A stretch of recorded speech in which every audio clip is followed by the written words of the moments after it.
Welcome to SF Commercial Property Conversations with Bruce Bean, where Bay Area investments meet expert insights. Get ready to unlock the strategies of commercial real estate success.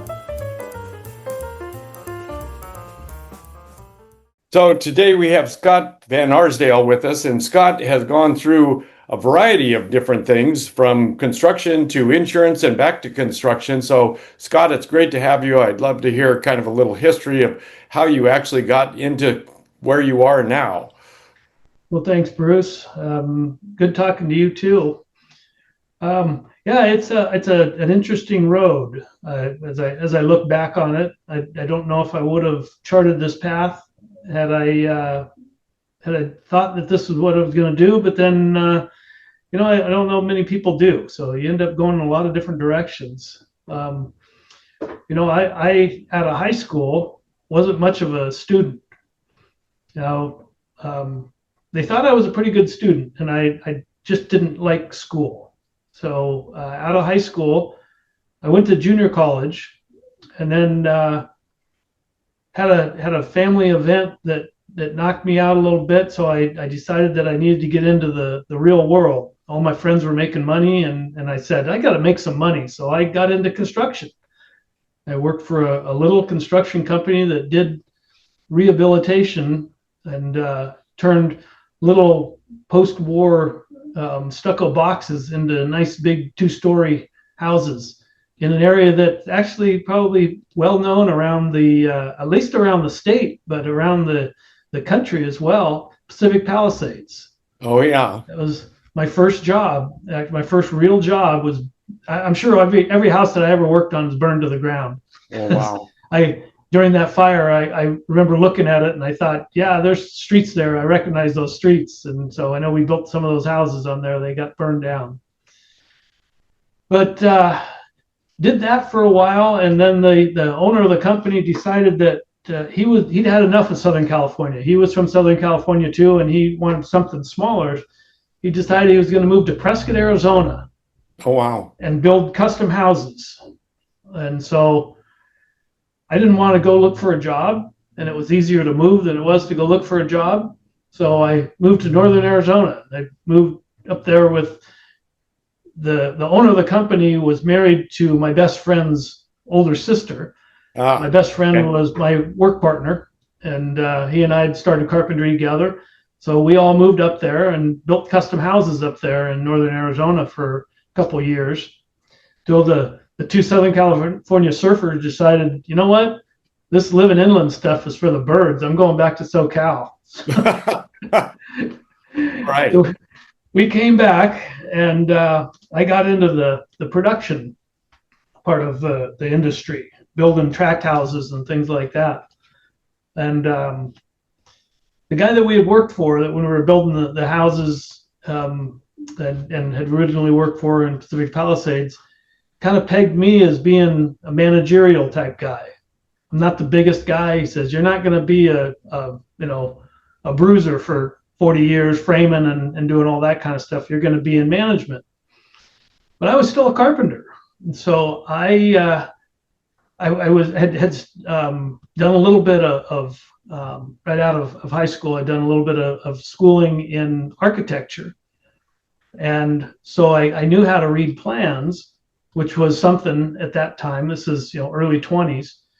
Knew how to read plans, so I started working as a layout guy, which is basically when they're building a house, the guy who does the layouts don't usually about the only guy on the job that can read plans outside of the superintendent.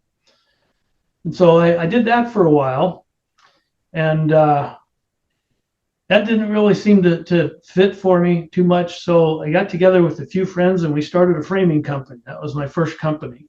Oh, all right. Yeah. So we ran a big framing company. We grew from 3 guys in an extra room to I think we had 90 or 95 guys in about 6-8 months. And we were just doing rough framing. We built all kinds of stuff all around the Los Angeles area for 2 or 3 years, I think it was. But we were better at framing and stuff than we were at finance, and we kind of ran out of money. Okay, yeah. So So we splintered off.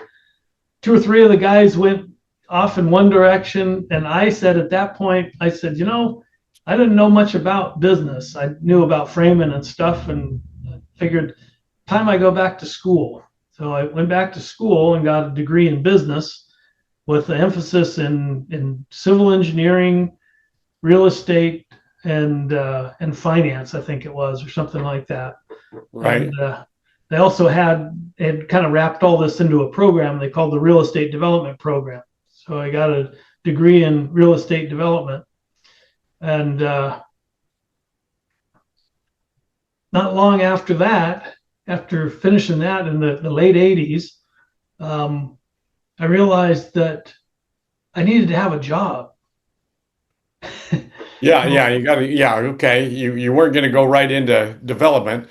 Right. Yeah, it was a great idea, but it just wasn't quite as easy as it seemed when we were in school. In school, we were studying these things, and they'd give us projects. Here's a 1,200 unit project that you're going to put together, and we do all the work on it and everything, and never really realized that nobody's going to give you $25 million to build that thing. You're 20 years old or 23 years old. Slight issue there. Yeah. Okay. Yeah. So that didn't quite work, and it was kind of back to square one, and I got a job in finance. They were willing, because of my background and my education, they were willing to give me a job in a bank. And that time frame, the economy was kind of slowing down, and it had been going gangbusters the whole time I was in college. And I looked at it and said, I think I need to have a job because I got to pay my bills and stuff. Right. So working in construction, really, I didn't think it was that stable of a position. And so I got into banking, and I was a real estate finance guy in the banking industry. Well, around that time, late 80s, early 90s, was the first time that the banks collapsed. Oh, yeah. Okay. And it was very interesting time, but I had a job at least, and I was working, but instead of making loans and actually financing projects, I was taking them back. Negotiating with developers and things like that. Opposite deal. What we were going to get and how we were going to get it and things. And, it was a difficult time. It was I never really, I think, was really fit as a banker, but there really wasn't much else for me to do. So that kept me going for a while. I met a guy who was a very experienced contractor here in San Diego. And he says, well, I do a kind of an interesting thing. He says, I do something called construction defect litigation. Oh, wow. And I said, I kind of know about that because I tried to finance a couple of architecture firms here in town and a law firm in town that were doing that kind of stuff. I never got the financial together, but when you're in the financial side, you end up investigating the companies that you are trying to finance. So I knew a little bit about the companies. And he says, well, I'm not that company and I'm not an architect, but I'm a contractor who kind of does that stuff. And I thought, well, this is kind of a mix of what I've done in the past. I did, a little bit of finance, and I did a little bit of construction, and I did a little bit of legal type things. And he says, yeah, I think you'd do a pretty good job at doing this kind of stuff. So I jumped on board with him, and for the next 8 or 10 years almost, I think I did that kind of stuff. Oh, wow. Okay. Then I got out of that. He decided to retire. That was his second career, actually. He was a career as a contractor, and then he got drawn back into this business, back to work, and he worked for another 10, 12, 15 years. And he finally said, I think I'm just going to take off. I think he was probably close to 80 at that time. Oh, wow. He closed down, and I went off once again on my own and rekindled TCE Constructors. There you go. Okay. And I did that for a while. And then Ace Insurance Company came calling. and they had something that wasn't exactly an insurance sales job. I wasn't really interested in doing insurance sales, and they said, "Oh no, that's not this. This is more of a back office thing." They were looking for a contractor who would put together a system for managing the process of high net worth individuals' home insurance and valuation and the whole process of how they figure out how much they charge for premiums and how they deal with the losses and all that kind of stuff. And I thought, well, that sounds kind of interesting. Great. So jumped into that. And within about 6 months, the guys who hired me were gone on to other things. And I was looking around and it looked like they were going a different direction. And not long after that, they said, "Oh, by the way, we're buying Chubb," which anybody who knows anything about insurance knows that Chubb is one of the biggest insurance companies in the world. Right. And we were the little fish, and Chubb was the big fish, and the little fish ate the big fish. Oh, wow. But we kind of were consumed into Chubb, and the organization of Chubb didn't really have the position that they had hired me to do. So they said, "Well, we really like what you did," and they took all the work that I did. They said, "But we're going to go a different direction, and so your job doesn't exist in the new Chubb." Okay. Yeah. Okay. And I said, "Dang, man, my second foray into the corporate world, and that one didn't work out. This was only like 2.5, 3 years or something." So back off on my own. I did a couple things, another couple jobs, but or work for a couple other people. But at this point, it was kind of funny because people were saying, "Well, you're really kind of too experienced to be a superintendent, and you really are more than a project manager." And the people in the organization, if you were to be a superintendent or a project manager, they may be intimidated by you, and they think that you're just there just trying to sneak in the back door so you can steal their jobs. Right. So I had this kind of headwind trying to get back into the construction business, and I was like, well, I don't want to run a big company. I don't really want to be that, and people didn't want to put me in, like slot me into the company in that position. And I said, well, then TCE is still around. The thing I created, at that point, it was, God, I think it had been 15, 20 years since I created TCE. Okay. And then one of my old clients called and said, "Hey, we have this little project. Would you do this for us?" And it was just a little condo. It was I don't know, 1,500 square foot condo. They inherited it from one of the owner's mom, and she was a smoker, and she'd passed on recently. And they said the whole house just needs to be somehow or other cleared out and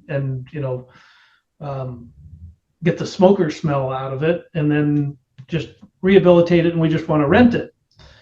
So I did that for them, and I was kind of trying to look for a job still, but that project kept me going for a little while, and I was kind of thinking about it and trying, looking for some kind of a message, So what am I going to do with my life? Right. And the next thing, I get a call from a guy, and he says, "We have a construction company." This is a guy I'd known for quite a few years, never actually worked with him. He says, "We have a construction company that based up in LA, and we do a lot of work for the Catholic Archdiocese." Oh, yeah. Okay. And we have a job to rebuild the retirement home for the Catholic diocese there in San Diego. Would you consider doing the construction or the framing on it? And one story led to another, and we got into that thing, and it turned out it was like 2.5 years. Oh, wow. Yeah. So I'm busy for 2.5 years. We're doing this and that, and then this, and it just kind of TCE just kept going. And I'm getting older, and it's like nobody wants to hire me anymore. I'm not getting any work, but I'm getting plenty of business. So I Yeah. just kept doing TCE. And All right.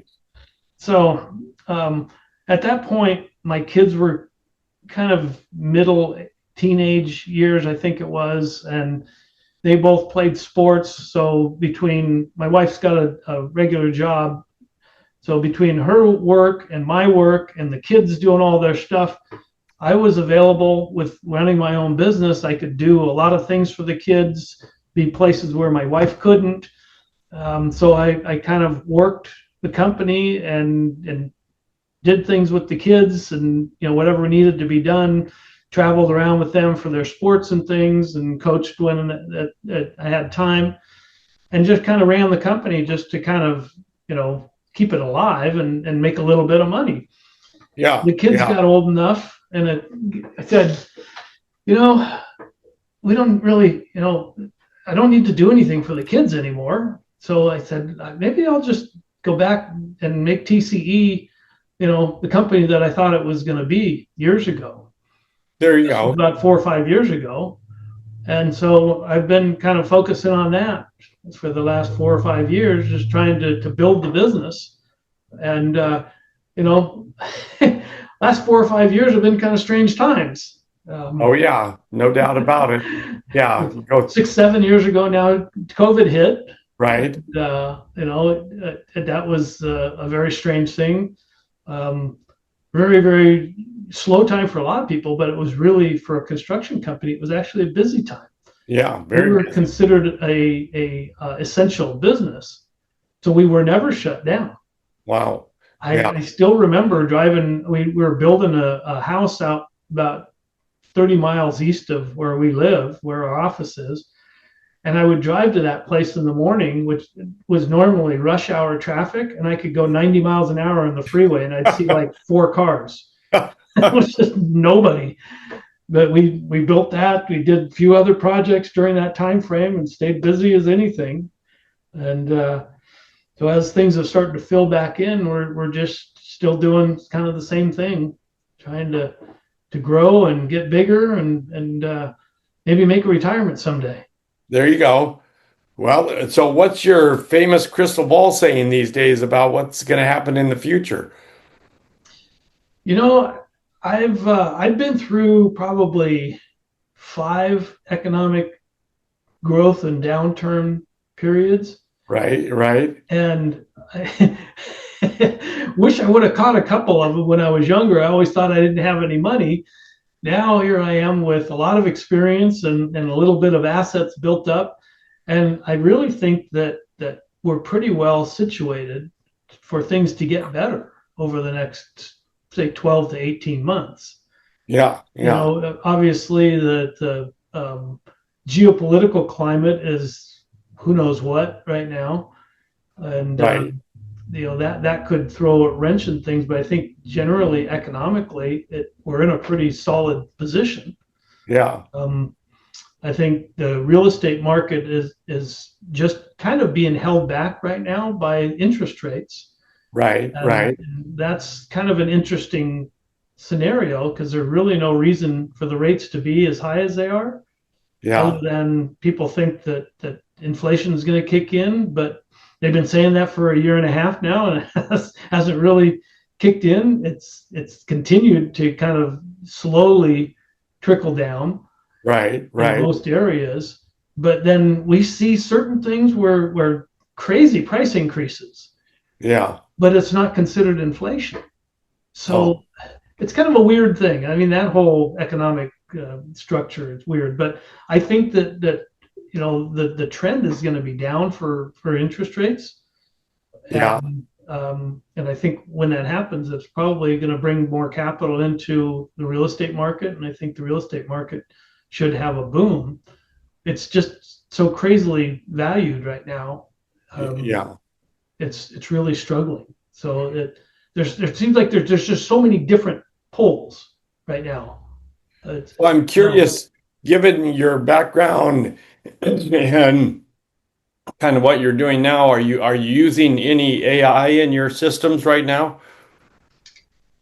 We use some um, in a few things. I am kind of a little bit of a tech nerd. My dad was a an engineer and a mechanical engineer back in the 40s. So that kind of tech nerdiness is with me. Oh And yeah. I like the technology piece of it. Um, so we use Chat GPT or Copilot now that we have Microsoft stuff. So we use Copilot for a lot of writing things and stuff like Yeah. that. And it's kind of I think we're a little bit low level as far as our usage of it. I think there's a lot more that we could do, but just haven't really spent the time to do that.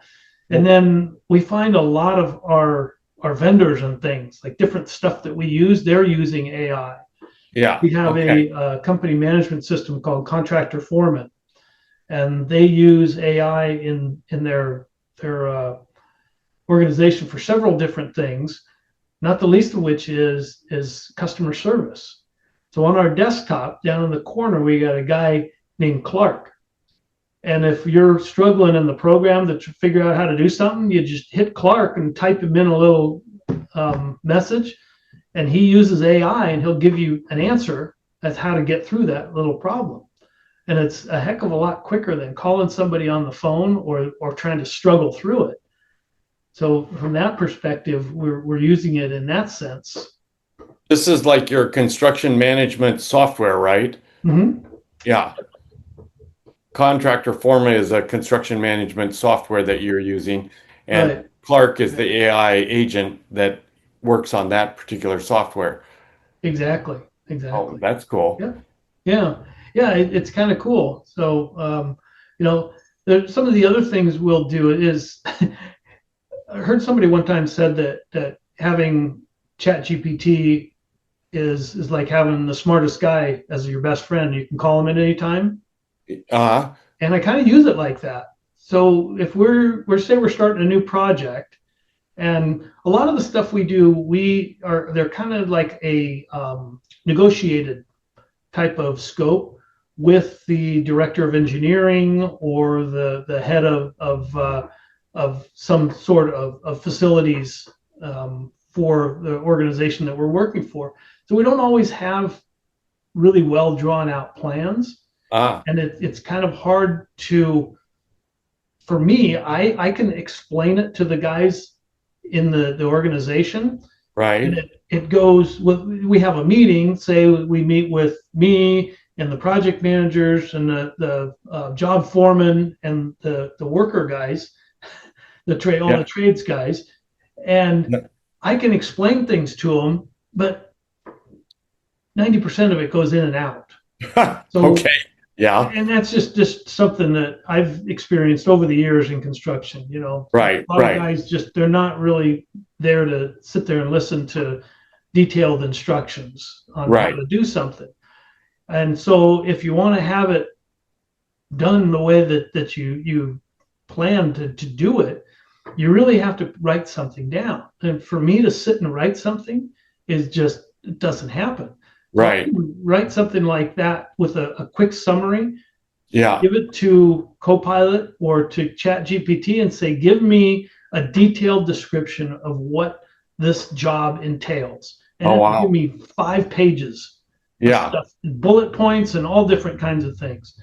And I can take that, stick it onto our letterhead and shoot it out to our project manager and say, here's a detailed scope of work for this project. Right. Similarly, in estimating stuff, I do a lot of our estimating. Oh, And interesting. I can create a scope of work like that with Copilot. I can give it some prompts and it'll spit out a scope of work for a project. And we can plug that into Contractor Foreman in our estimating program. And Oh, give interesting. us exactly what, maybe not exact, it's not perfect, but it's a pretty Right. darn good scope of work. Oh, wow. Yeah. So, That's interesting. So, yeah, I can see where that would be very beneficial on both sides, both the writing side and the instructions to project manager and then on the estimating side also. So I assume Forum does kind of both sides. They do the estimating and the project management. So one of the unique things about contractor foreman, and I don't get paid by them, so Yeah. Okay. I've just looked at many different programs in my career.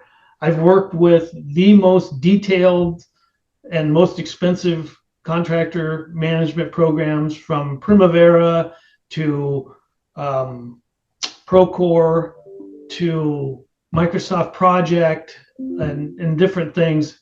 And what I found is that none of those were all integrated. Oh, interesting. Huh.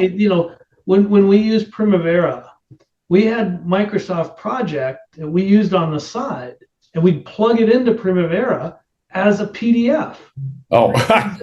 What? And then I would say, what do you mean? I go, well, we got one guy who's using Microsoft Project, and he's creating our schedule, and then he gives me a PDF. And I was a project manager for this company. And he gives me a PDF, and I go, what if he screws something up or he forgets something? I got to go back to him to get a revision to the schedule. And everybody who works in construction knows this. You write a schedule, and it comes out at 9 a.m. 9:30, it's out the window. Yeah, right. It 3 or 4 times. Yeah, You're not doing right. what's on the schedule. So you need to have that flexibility. So what Contractor Foreman does, it manages our process from the initial contact with the customer through the final finish. And you can stay in the system. What we found with other systems is some of them you could stay in the system for, say, the pre-construction phase. Right. But as you got into contract, they didn't have a contract. Like, now you're going back to Word for your contract. Yeah, right. You got to go out and do something and come back in. Well, once you're in Word, you can't really get back in. So you have to have somebody who's sitting there taking your contracts out of Word and sticking them back into the system if you want to have it in the system. Oh, God. And they'd say, well, everybody's got an admin. And I Yeah. think, why do you have an admin? Why? The whole idea of having a system like this is you don't need admins. That's what you want to get rid of, because they don't, the construction administrators, they don't know everything, and they learn a little bit of this and that, and then they end up putting it together the way that fits for them. And then somebody else looks at it and they go, I don't know what the hell they're talking about. I'm just going to stick it into Word, and I'll do it in Word. Oh, God, what a mess. Yeah. Why do we have these systems? Nobody's using them. Right. Yeah.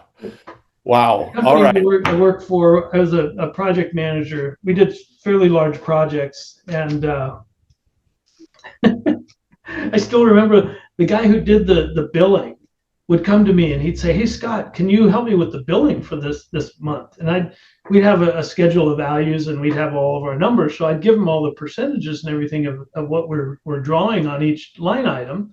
Yeah. And he'd say, okay, great. Now I'm going to stick this into Word. Oh, God. And you're taking all of the stuff out of our system, and you stick it into Word. And he goes, yeah, that's how I do the bill. And if they change, if I have to change something, he changes it in Word. It doesn't go to the system. Yeah. Or if it goes up to the project executive, he changes something, or the president of the company changes something. Right. It's all done in Word, and he's running around chasing his tail. This guy's the billing guy, just to get a bill out. And I'm thinking, that's just such a waste of time. This guy's supposed to be an accountant, and he's running around chasing his tail for, like pulling his hair out for a day and a half trying to get the billing done. So Contractor Foreman can do it all in-house, basically. We use an AIA format. I think it's 602, 702 format, which has the cover sheet, and it gives a summary of the whole project. And then behind it is a schedule of values. That schedule of values comes from, we put the schedule of values into Contractor Foreman when we do the estimating, and that schedule of values goes straight into our billing. So we get an automatic list of individual line items, and we can put numbers to it, plug them in, and it prints it out. Wow. All right. And it's still in the system for project management too. If we have to do a schedule update, schedule's not as robust as some, but if we have to do a schedule update, it can update that. So it pretty much does everything. That's fantastic. Well, let's pause for now. I want to kind of come back maybe in 3 to 6 months and see what's happening in the construction world, see what's happening with TCE, and we'll kind of reconvene and see where we go from there. That sounds good. I'd love to. I That appreciate sounds great. the chat and talk. And I know I spent most of the time talking, so I didn't give you much opportunity That's how to it should talk. work. Yeah. So, Scott, where can people get a hold of you? Well, we're pretty much digitally anywhere. So we're tceconstructors.com. So www.tceconstructors.com. Or if they want to talk to me personally, I'm at scott@tceconstructors.com. And we're in the central part of San Diego, near the sports arena or the confluence of the 8 and 5 freeways. So we cover all of San Diego County. And if they want to call us, it's 619-786-7725 is our phone number. All right. Well, let's keep in touch and see where we go. Hold on here a second, and I'll explain how this all comes out. Sounds great. Well, thanks, Bruce. I enjoyed the chat. This was Look forward great. to talking again.